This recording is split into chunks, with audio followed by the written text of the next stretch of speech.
ইবাদত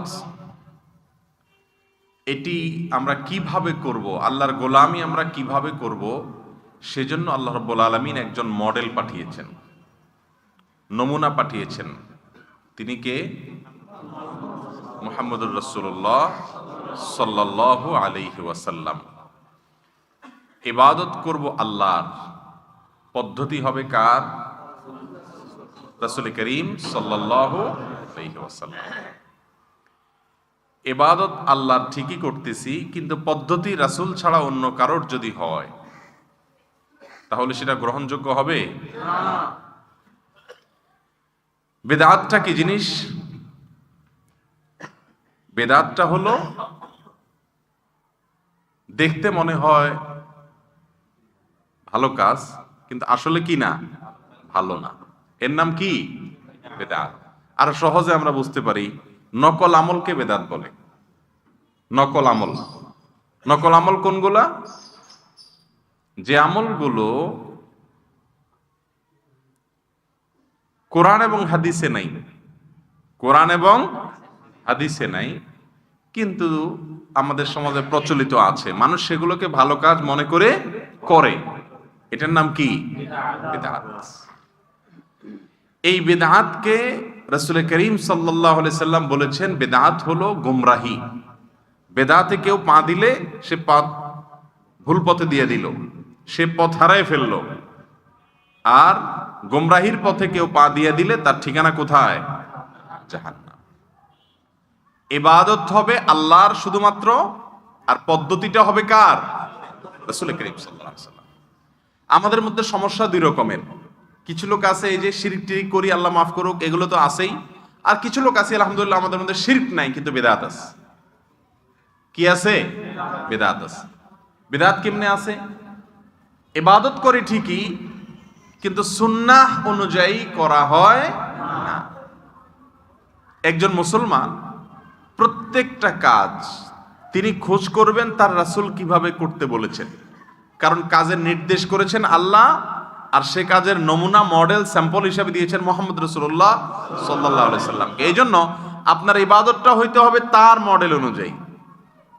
তিনি যা বলেছেন, যেভাবে করেছেন, সেইভাবে যদি হয় তাহলে আল্লাহর কাছে এটা কি হবে? ইনশাআল্লাহ গ্রহণযোগ্য হবে। আর তা না হলে সেটা কি হবে না? আল্লাহর কাছে গ্রহণযোগ্য হবে না। আল্লাহ রাব্বুল আলামিন আমাদের সকলকে বেদাত থেকে বেঁচে থেকে নেক আমল করে দুনিয়া থেকে যাওয়ার তৌফিক নসিব করুন। আমিন। বেদাত মানে নতুন জিনিস।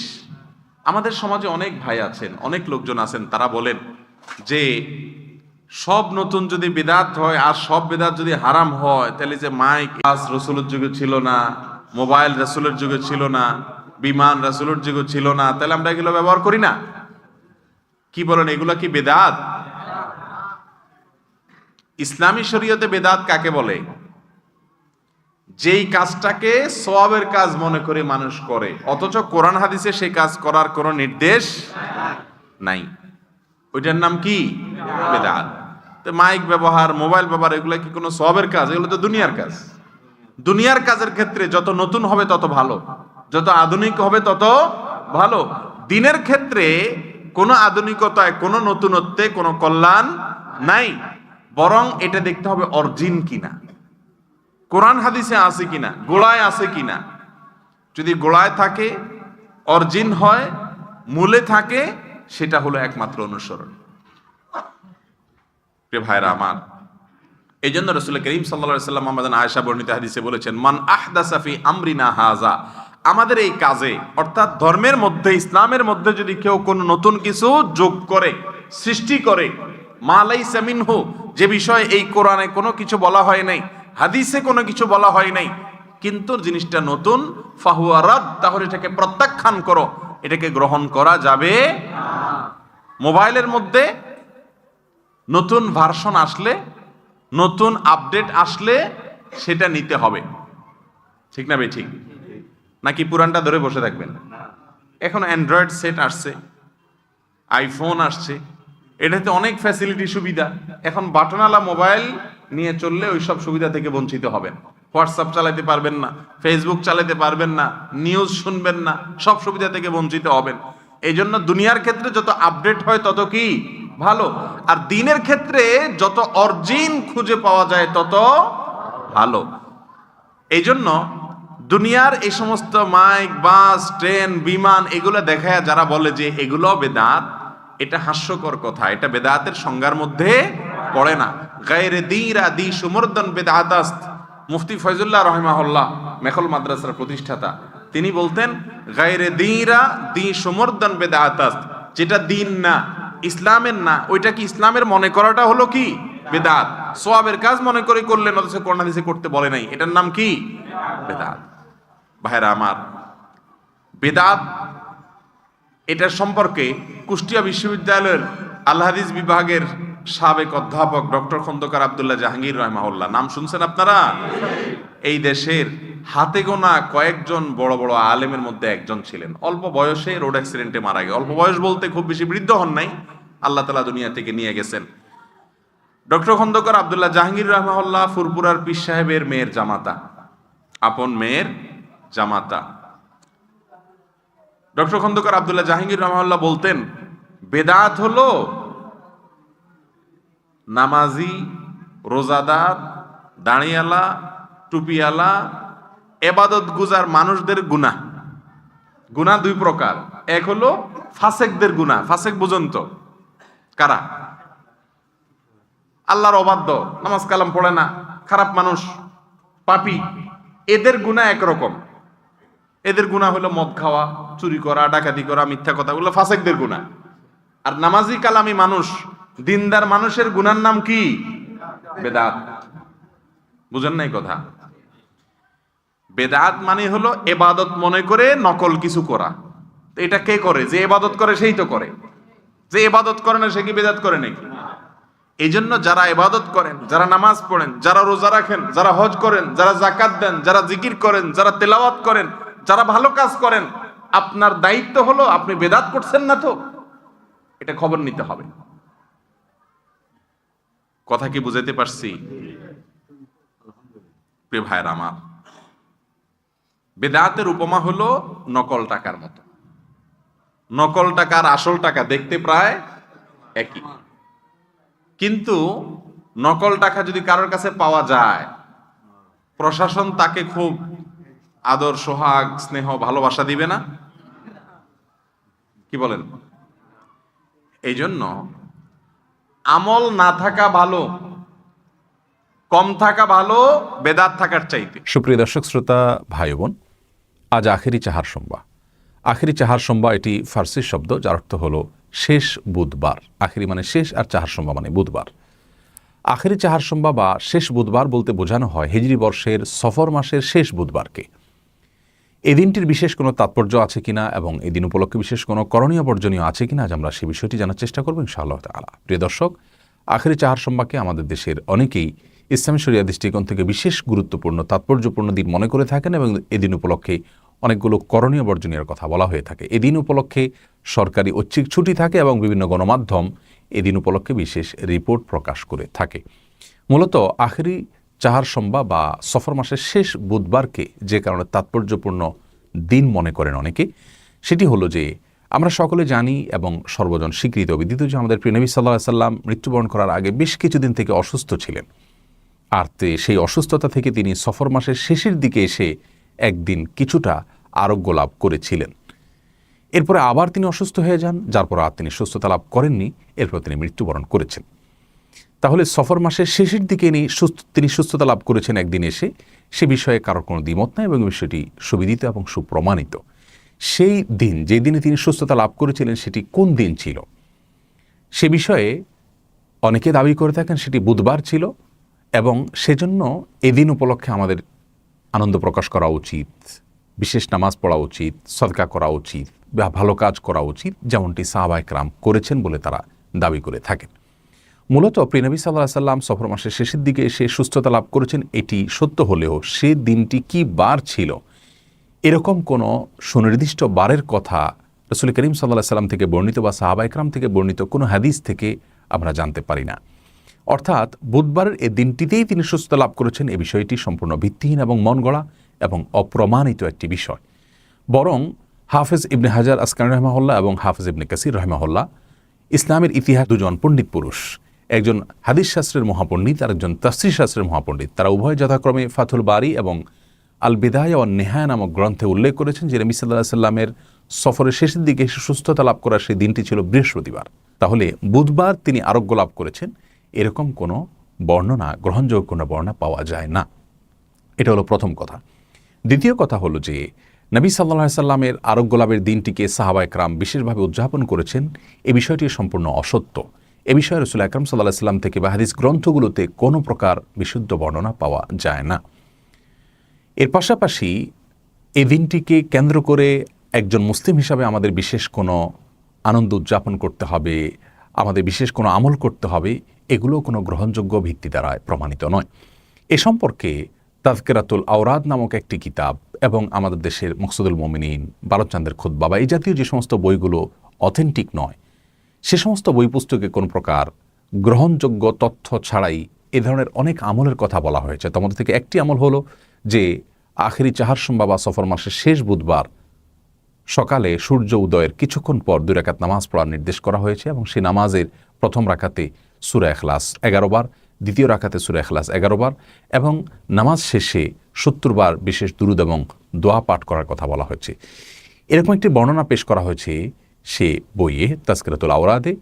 এই বর্ণনা সম্পর্কে পাক ভারত মহাদেশের অনেক বড় একজন পণ্ডিত আলেম শেখ আব্দুল হাই আল লাখনবী রাহিমাহুল্লাহ, তিনি তার প্রখ্যাত গ্রন্থ আল আসারুল মারফুআ ফিল আখবারিল মাওদুআ নামক কিতাবে সেটিকে জাল এবং ভিত্তিহীন প্রমাণ করেছেন। এরকম আরও অনেকগুলো আমলের কথা আমরা আখেরি চাহার সময় উপলক্ষে শুনে থাকি, ইউটিউবে দেখা যায় এবং বিভিন্ন বক্তারা বলে থাকেন। মূলত এগুলোর কোনো গ্রহণযোগ্য ভিত্তি রাসূল করিম সাল্লাল্লাহু আলাইহি সাল্লামের কোনো হাদিস থেকে পাওয়া যায় না। তৃতীয় কথা হলো যে প্রিয় নবী সাল্লাল্লাহু আলাইহি সাল্লামের জীবনে বেশ অনেকবার বিপদ মুক্তির ঘটনা ঘটেছে। কাফেরদের কবল থেকে আল্লাহ রাব্বুল আলামিন তাকে মুক্তি দান করেছেন। তিনি হিজরতের সময় গুহায় আশ্রয় নিয়েছেন, সেখান থেকে আল্লাহ রাব্বুল আলামিন তাকে মুক্তি দান করেছেন। বিভিন্ন যুদ্ধে বিপদের সম্মুখীন হয়েছেন, সেখান থেকে আল্লাহ রাব্বুল আলামিন তাকে নাজাত দান করেছেন। মক্কার কাফেরদের থেকে তাকে নিষ্কৃতি দিয়েছেন। অর্থাৎ তার জীবনে বিপদ মুক্তির অনেকগুলো ঘটনা ঘটেছে। সেই ঘটনাগুলোকে স্মরণীয় করে রাখতে গিয়ে বা সেই ঘটনাগুলোকে বিশেষ দিবস হিসাবে ধার্য করে সেদিনকে পরবর্তী বছরগুলোকে তিনি অথবা তার কোনো সাহাবী অথবা কোনো তাবী পরবর্তীতে উদযাপন করেছেন, এরকম কোনো বর্ণনা কোরআন হাদিসের কোথাও পাওয়া যায় না। তাহলে প্রিয় নবী সাল্লাল্লাহু আলাইহি সাল্লামের আরোগ্য লাভের দিনটিকে বিশেষভাবে উদযাপন করতে হবে, এরকম কোনো বক্তব্য সঠিক নয়। সাহাবায়ে কেরামও করেননি, তাবিরাও করেননি, তাদের পরবর্তীতে তাবিরাও করেননি। সুতরাং প্রথম কথা হলো যে সফর মাসের শেষ বুধবারে তিনি আরোগ্য লাভ করেছেন, সেটি প্রমাণিত নয়। দ্বিতীয় কথা হলো যে সেদিনটি যদি প্রমাণিত হয় ও ধরেও নেওয়া হয়, সেদিন উপলক্ষে বিশেষ কোনো কর্মসূচি, বিশেষ কোনো আমলের কথা কোরআন হাদিসে আমাদেরকে বলা হয়নি। আর ইসলাম মানেই হলো কোরআন এবং হাদিসকে অনুসরণ করা, রাসূল করিম সাল্লাল্লাহু আলাইহি ওয়াসাল্লামকে অনুসরণ করা, সাহাবায়ে কেরাম এবং তাবেঈদেরকে অনুসরণ করা, মন গড়া কোনো কিছু করা, এটা ইসলাম নয়, বরং এটি বিদআত, যা পরিত্যাজ্য।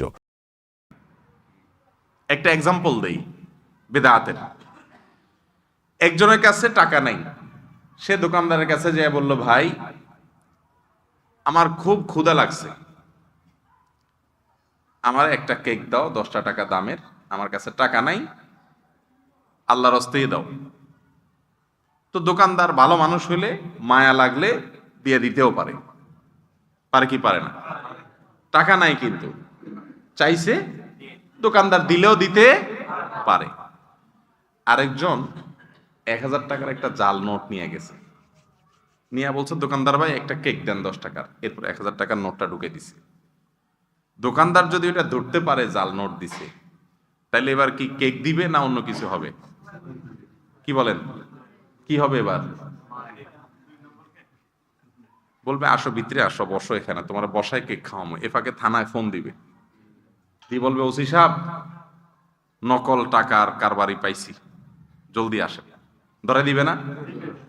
কেক তো পাবেই না, উল্টা আরো শ্বশুর বাড়িতে যাওয়া লাগবে। ঠিক না ভাই? ঠিক। জেলখানা যাওয়া লাগবে না? ভাইরা আমার, বেদাতের জন্য এর চাইতে ভালো এক্সাম্পল আর আমার জানা নাই।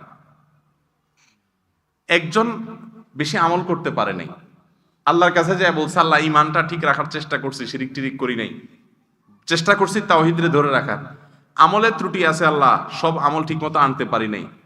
আল্লাহ চাইলে এই ব্যক্তিকে জান্নাত দিয়ে দিতে পারেন।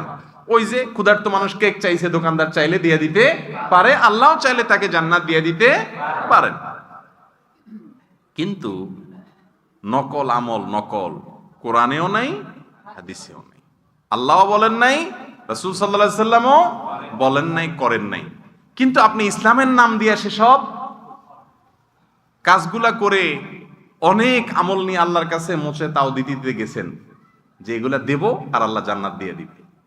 আল্লাহর কাছে যাওয়ার পরে তো সব ধরা পড়লো, সব নকল, ভেজাল, কোরআন হাদিসে নাই, ডুপ্লিকেট, অরিজিনাল না। তখন এবার কি হবে? আখিরাতের শ্বশুর বাড়ি অর্থাৎ জাহান্নাম। এই জন্য রাসূল আকরাম সাল্লাল্লাহু আলাইহি সাল্লাম বলেছেন, ওয়াকুল্লু দালালাতিন ফিন্নার, সকল বিদআতের ঠিকানা কোথায়? জাহান্নাম। এই জন্য ভাইরা আমার, নামাজ পড়েন, রোজা রাখেন, জিকির করেন, তাসবিহ তাহলিল করেন, যাই করেন, আখলিস দীনাক ইয়াকফিকাল, আমল অল্প হইলেও চলবে কিন্তু পিওর হইতে হবে, ভেজাল হলে রক্ষা হবে না। আল্লাহ তাআলা আমাদের সবাইকে বেদাত মুক্ত সুন্নাহ সম্মত আমল করার তৌফিক নসিব করুন। কিয়ামত যত নিকটবর্তী হবে, সুন্নাতকে তত বেশি আঁকড়ে ধরতে হবে, সুন্নাতকে তত বেশি আঁকড়ে ধরতে হবে। নবী করিম সাল্লাল্লাহু আলাইহি সাল্লাম আমাদেরকে সে নির্দেশ করেছেন, আদ্দু আলাইহা বিন নওয়াজিস, মানির দাঁত দিয়ে কামড়ে ধরবা, আলাইকুম বিসুন্নতি, আমার সুন্নাতকে খুঁজে বেড়াবেন আমার নবীজি কি করেছেন। দুই হুজুর ভেজাল লাগছে না, এক হুজুর বলে এমনে করেন, আরেক হুজুর বলে অমনে করেন। এক টিভি চ্যানেলে হুজুর এসে এক রকমের ফতোয়া দিতেছে, আরেক টিভি চ্যানেলে এসে আরেক হুজুর এসে আরেক রকম ফতোয়া দিছে। আপনি কি করবেন? আপনি বলবেন আমি কোন হুজুরের অনুসারী না, আমি কার অনুসারী? রাসূল করিম সাল্লাল্লাহু আলাইহি সাল্লাম। অতএব দুই হুজুরের গন্ডগোল লাগলে কার কথাটা রাসূলের সাথে বেশি মিলে, কোন হুজুর রাসূলের রেফারেন্স দিয়ে বলতে পারে, রাসূলের দলিল দিয়ে বলতে পারে, সেটাকে আপনি গ্রহণ করবেন ইনশাআল্লাহ। এভাবে যদি খুঁটে খুঁটে খুঁটে আমল করে চলে যেতে পারেন, আখিরাতে আল্লাহ তাআলার কাছে নাজাত পাবেন ইনশাআল্লাহ। আজকাল আমাদের অবস্থা হলো এইসব কথা আমরা শুনতে রাজি না। আমরা চিন্তা করি যে বাপ দাদা 14 গোষ্ঠী যা করে আসছে সেটাই ভালো, এখন আবার এসব নতুন নতুন কথা আমরা শুনি কেন? ভাইরা আমার, আমি একটা কথা প্রায় সময় বলি, যারা বাপ দাদার দোহাই দিয়ে কোনো সংশোধন নিতে রাজি না, আপনাদেরকে আমি বলি, আমাদের এই সমস্ত অঞ্চলে প্রচুর পরিমাণ মানুষ প্রবাসে থাকে, তাই না? বাপ দাদা তো প্রবাসে যায় নাই, আপনারা প্রবাসে যান কেন? দুনিয়ার বেলায় খুব ভালো বুঝেন মাশাআল্লাহ। বাপ দাদা চান্স পায় নাই, সুযোগ পায় নাই, যায় নাই, আমরা সুযোগ পাইছি, আমরা ছাড়বো নাকি? এখানে তো বলেন না যে না আমার বাপ দাদা হাল চড়ছে, আমি এইটা রেখা সৌদি আরব যাব না, এরকম কোনো মানুষ পাইছেন আজ পর্যন্ত? নাই। কিন্তু ইবাদতের ক্ষেত্রে, আমলের ক্ষেত্রে আপনি বাপ দাদার দোহাই দেন। কোরআনে কারিমে কয়েকবার আল্লাহ তাআলা বলেছেন, কাফেরদের একটা বদভ্যাস ছিল, তারা বলতো মা ওয়াজাদনা আলাইহি আবা আনা, আমাদের বাপ দাদা যা করছে আমরা তা করব। বলে নাই কাফেররা?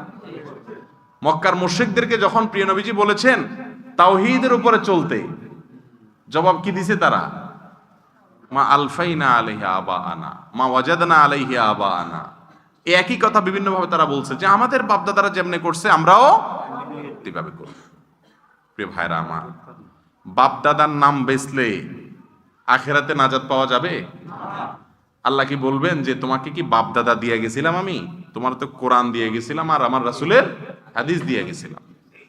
বাপ দাদা যদি ভুল করে থাকেন তাদেরকে আল্লাহ মাফ করবেন, তারা না বুঝে করছেন, কিন্তু আপনাকে আল্লাহ মাফ করবেন না, কারণ আপনার এখন সামনে বুঝার সুযোগ আছে। তখন এত বুঝার সুযোগ ছিল না। এখন একজন হুজুর উল্টাপাল্টা বললে, আমি উল্টাপাল্টা বললে, এই যে ক্যামেরা রেকর্ড হচ্ছে, সারা দুনিয়াতে মানুষ শুনবে, পরের দিন ধরে ফেলবে যে মৌলবী অমুক জায়গা ভুলটা বলে আসছে, কোনো রক্ষা নাই। কিন্তু আগে বাপ দাদার আমলে এই সুযোগ ছিল না, যার কারণে ওনাদেরটা আল্লাহ মাফ করবেন ইনশাআল্লাহ, কিন্তু আমাদেরটা মাফ হবে না, কারণ আমাদেরটা ভালো মন্দ যাচাই করার সুযোগ আছে না নাই? এই জন্য বাপ দাদার দোহাই দিয়ে রক্ষা পাবেন না, কোরআন এবং হাদিসের সাথে মিলাইতে হবে। আপনি বলবেন আমি তো কোরআন হাদিস বুঝি না, আল্লাহ বলবে সব বুঝো চান্দু, শুধু কোরআন হাদিস নিয়ে বুঝো না। নাম লিখতে পারে না মূর্খ মানুষ, জমির দলিল, জমি কিনছে, দলিলটা তার নামে হয়েছে কিনা, ঠিক মতো হয়েছে কিনা, কি করে? বৌমার কাছে নিয়ে যায়, বৌমা পড়ালেখা করা মানুষ, তুমি একটু দেখো তো আমার নাম, দেখো তো ঠিক আছে, আমার বাবার নাম ঠিক আছে কিনা, সব ঠিক আছে কিনা, পড়ায় কিনা। এরপর আবার বলে যে বৌমা ঠিক বলছে না বলছে, আরেকজনের কাছে নিয়ে যায়, আরেকজনের কাছে নিয়ে যায়। কয় জায়গায় নেয়, নিয়ে যতক্ষণ পর্যন্ত মনে শান্তি না পায় ততক্ষণ পর্যন্ত শুধু ঘুরতে থাকে দলিল নিয়ে। ঠিক না ভাই? ঠিক। দুনিয়া তো মাশাআল্লাহ খুব ভালো বুঝি আমরা। আখিরাতের বেলা আসলে আমরা বলি একদম হাত পা ছেড়ে দিয়ে বলি যে আমরা তো সাধারণ মানুষ, আমরা এত কিছু বুঝি না, হুজুর এত কামড়া কামড়ি করে দুধ, আমরা এত কিছু বুঝি না। আল্লাহ গুরুজ দিবে, গুরুজ। আমি একটা কথা সবসময় বলি, আচ্ছা বলেন তো সয়াবিন তেল যে খান আপনারা, কোনটা খাঁটি বলেন? কয়েকটা ব্র্যান্ড আছে না, ফ্রেশ, রূপচাঁদা, তীর, পুষ্টি, বলেন বসুন্ধরা, অনেক কিছু আছে। বলেন কোনটা ফ্রেশ, কোনটা সবচেয়ে খাঁটি বলেন? উনি বলে তীর, উনি বলে রূপচাঁদা, উনি বলে পুষ্টি, আরেকজন বলবে ফ্রেশ। দেখছেন নি এবার কাহিনী? কোন তেল কোম্পানি তার তেলের বোতলের গায়ে জীবনে লেখে যে আমার তেলে 99 খাঁটি, 1% ভেজাল আছে, এরকম লেখে কেউ? সবাই কি লেখে? 100% খাঁটি। আজ পর্যন্ত কোনো মানুষ পাইছেন রাগ করে এটা বলছে দুধ তেলই খাবো না? সবাই বলে আমারটা খাঁটি, আমি কাঠটা শুনবো, তেলই খাবো না। রাগ করে এটা করতে শুনছেন? কি করে? একদিন তীর কিনে, আরেকদিন পুষ্টি কিনে, আরেকদিন বসুন্ধরা কিনে, কিনে কিনা দেখে দামে ঠিক আছে কিনা, পেটে বুটবাট ফুটপাট করে কিনা, যেটা স্যুট হয়ে যায় সে মনে করে এটা হলো ভালো, তুলনামূলক। ঠিক না বে? ঠিক। তো দুনিয়াটা তো ভালো বুঝেন মাশাআল্লাহ। 50 টাকা দিয়ে একটা লাউ কদু কিনবেন, কদু, এটারে টিপতে টিপতে টিপতে টিপতে চতুর্পাশ দিয়ে আঙ্গুল দিয়া এটারে নখ দিয়া খোঁচাইতে শেষ পর্যন্ত লাউওয়ালা বাধ্য হয়ে বলে ভাই নিলেন না, না নিলেন না, খোঁচায়েন না। কারণ লাউওয়ালা জানে যে আসলে হাতে কি করবে, এটা খোঁচানি দিব। 50 টাকার লাউ বাতিনা ডেগা, এটা দেখানোর জন্য যদি এত খোঁচাইতে চান তো আপনি জান্নাত কিনবেন যে আমল দ্বারা, সে আমলটা ঠিক না বেঠিক যে যাচাই করবেন না? যাচাই করতে হবে না? নাকি বলবেন না অসুবিধা নাই, বাপ দাদা লাউ খাই গেছে, আমিও খাই, যে একটা খাইলেই হইল। দুনিয়ার ব্যাপারে তো খুব ভালো বুঝেন মাশাআল্লাহ। প্রিয় ভাইরা আমার, আখিরাতের ব্যাপারে যাচাই করতে হবে, তাহকিক করতে হবে, অন্ধের মতো মানা যাবে না। আল্লাহ তাআলা আমাদের সবাইকে পিওর ইবাদত করার তৌফিক নসিব করুন। যে লোকটা দুনিয়ার কিচ্ছু বুঝে না, সে বুঝার চেষ্টা করে আখিরাতের বিষয়, আপনার জান্নাতের ব্যাপার, একদিকে জান্নাত অন্যদিকে জাহান্নাম, জান্নাত জাহান্নামের ব্যাপার, সেখানে আপনার বুঝে না আসলে 10 জন আলেমের কাছে যান, 20 জনের কাছে যান, শুনেন, দেখেন কারটা বেশি যৌক্তিক মনে হয়, তিনি কে বেশি কোরআন হাদিস দিয়া বলতে পারে। আল্লাহ তাআলা কোরআনের সমস্যার সমাধান দিয়েছেন। আল্লাহ বলেছেন ফা ইন তানাযাতুম ফি শাইইন ফারদ্দুহু ইলাল্লাহি ওয়া রাসূলি। তোমরা যদি নিজেদের মধ্যে মতপার্থক্য করো, গন্ডগোল লাগে, এক এক হুজুর এক একটা বলে, তাহলে আল্লাহ এবং রাসূল কি বলে সেটা খোঁজো। হুজুররা গন্ডগোল লাগবে না, হুজুর আপনাদের কথা বহুত শুনছি, এবার বলেন আপনি যে বলছেন আপনার সপক্ষে আমার আল্লাহ কি বলছেন, কোরআন আয়াত নম্বর বলেন। এখন সব বাংলা হয়ে গেছে, চেক করে দেখবো আমি, তাহলে ইনশাআল্লাহ দেখবেন ভেজাল অনেকটা দূর হয়ে যাবে। আল্লাহ তাআলা আমাদের সবাইকে সুন্নাতের অনুসরণ করার তৌফিক দান করুন, বিদআত থেকে দূরে থাকার তৌফিক নসিব করুন। ভাইরা আমার, বিদআত এটা অনেক বড় ধরনের আমল বিধ্বংসী ভাইরাস, অনেক বড় ধরনের আমল বিধ্বংসী ভাইরাস। এই ভাইরাস থেকে বেঁচে থাকতে হবে। আল্লাহ তাআলা আমাকে আপনাকে সবাইকে সেই তৌফিক দান করুন। তাহলে শুরুতে যে কথা বলছি আবারও সেই কথা, আখিরাতে আল্লাহর কাছে যদি মুক্তি পেতে চান, আল্লাহর কাছে যদি জান্নাতটা পাইতে চান, ঈমানটাকে শিরিক থেকে মুক্ত রাখবেন, আর আমলগুলোকে বেদাত থেকে মুক্ত রাখবেন। মন গড়া আমল কোন মৌলবী সাহেবরা পরে আবিষ্কার করছে, বানাইছে, এগুলো থেকে কি থাকতে হবে? মুক্ত থাকতে হবে।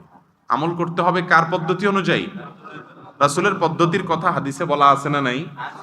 ওলামাদের অবশ্যই অনুসরণ করবেন, কিন্তু ওলামাদের অনুসরণ করবেন ততক্ষণ যতক্ষণ পর্যন্ত তারা রাসূলের কথা বলেন।